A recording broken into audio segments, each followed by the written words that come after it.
friends and colleagues, let me also add my voice to welcome you.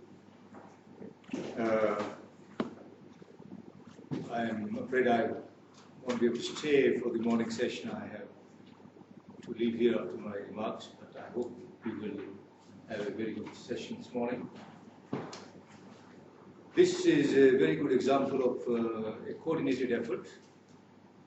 It's a coordinated effort between the Southcentre, the UNCTAD, the Centre for Concern, and the Equatorial Guinea Investment Corporation.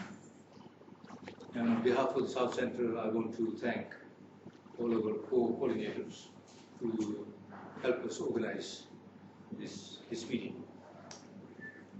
This is the second meeting. It's a series that is organized to address the issue of trade and finance, the interface between trade and finance, very critical. In the first meeting that we had last year, the discussion was on trade and finance linkages to promote development. This particular meeting, we hope to address the issue of trade and debt and see the complex relationship between these two factors.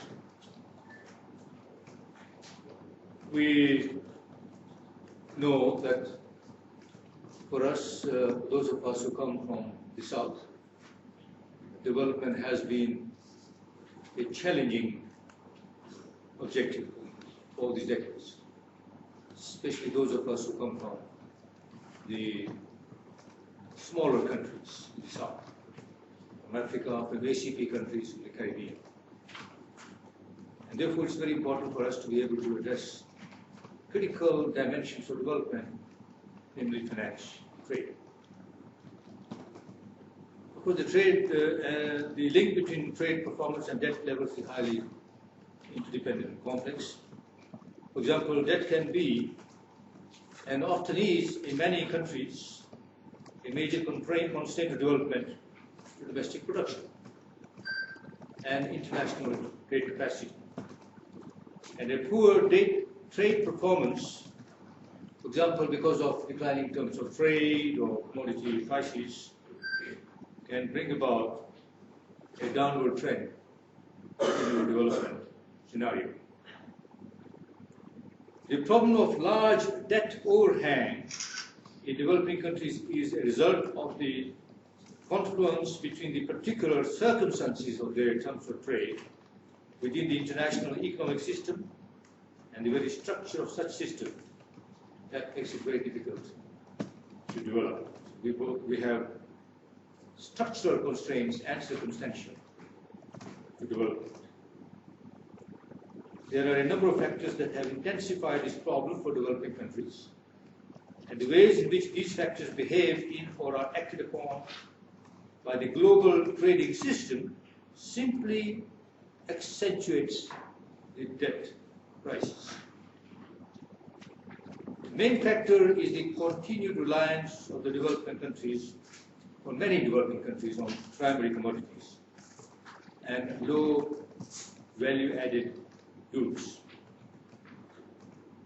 And we have discovered over the years that on account of hasty liberalization, trade liberalization on the part of many of our countries, one of the effects of that has been deindustrialization in many of our countries. And in some countries, even de-agriculturalization. We have moved away from productive enterprises to services and exporting our human resources outside of our countries. The unpredictable and volatile nature of the finance also increases our vulnerability to the international system.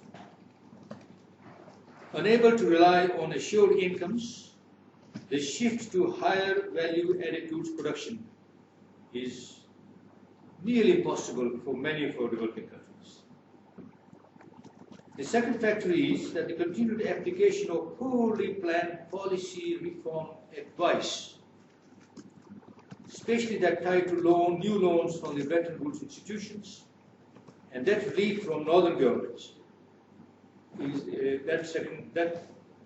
That policy advice factor is a major issue that we need to examine. General terms of trade issues make up the third and perhaps most encompassing factor.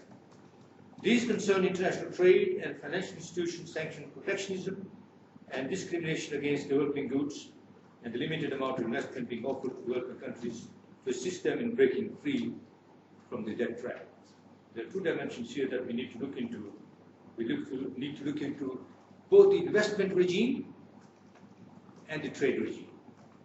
We haven't had the quality of investments in our countries that can add value to production in many of our countries in the South. By no means all countries in the South, but many of them, especially the weaker and smaller countries. The global trading system as a whole and the international trade, World Trade Organization and the financial institutions play, of course, a major role in the continuation of this trade debt problem. There are trade, primary commodity price stability, balance of payments problems, tariff and non-tariff barriers, and financial problems, financing and exchange rate fluctuations. These create a system, they create a structure in which many of our countries are embedded. And to get out of this kind of structure is a challenging task in front of us. The international trade rules designed and enforced by the World Trade Organization reflect major inequalities between members and within the larger world trading systems. Lopsided free trade constitutes the main problem that continues to be inadequately approached. Conditionalities continues to be attached to loans and debt relief mechanisms that are poorly designed and mismanaged by the Bretton Woods institutions, and which more often than not serve to increase the debt burdens of developing countries. Furthermore, the accompanying policy advice tends to have as its aim the repayment of the debt rather than addressing the root cause of the problem, namely the low level of development of the debtor countries. I might add here that in recent years, as a result of debt relief to some of our countries in the South, especially in Africa and Latin America, they may for once be a possibility for us to exercise more policy space, more policy options. And one of the challenges that this seminar must address itself to is how best to utilize this perhaps limited policy space that we now have in order for us to design on our own policies independent of the Bretton Woods institutions.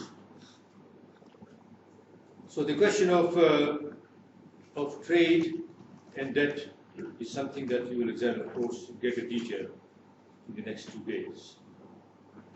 The global trade and debt policies must enable developing countries to maintain and even expand its policy space to allow for greater flexibility. The key question for global economic institutions such as Bretton Woods institutions and the World Trade Organization, therefore, is whether they are, in the present form, capable of supporting this need for greater development policy space and flexibilities for developing countries. Are there actions that could be taken within their respective current institutional constraints that could promote policy space? Are they and other global institutions such as UNCTAD capable of stabilizing the markets of concern to developing countries, especially primary commodities and low value-added manufacturers, to better assure them more reliable incomes in the short to medium term, while promoting supply-side capacity development to assist them in producing and trading higher value-added goods? These are questions we need to address as institutions. Hence, the real debate with respect to trade and debt policy coherence in global economic policy making is over space for development policies and priorities. The relevant question should be about the kinds of economic development policies that need to be undertaken, their sequencing, the roles that both trade and debt can play in the economic reform process, the extent to which deeper integration into the current global economic framework is or is not desirable for developing countries, and the alternatives that developing countries have in strategically selecting their terms of engagement or disengagement with such global economic framework. We need to look into,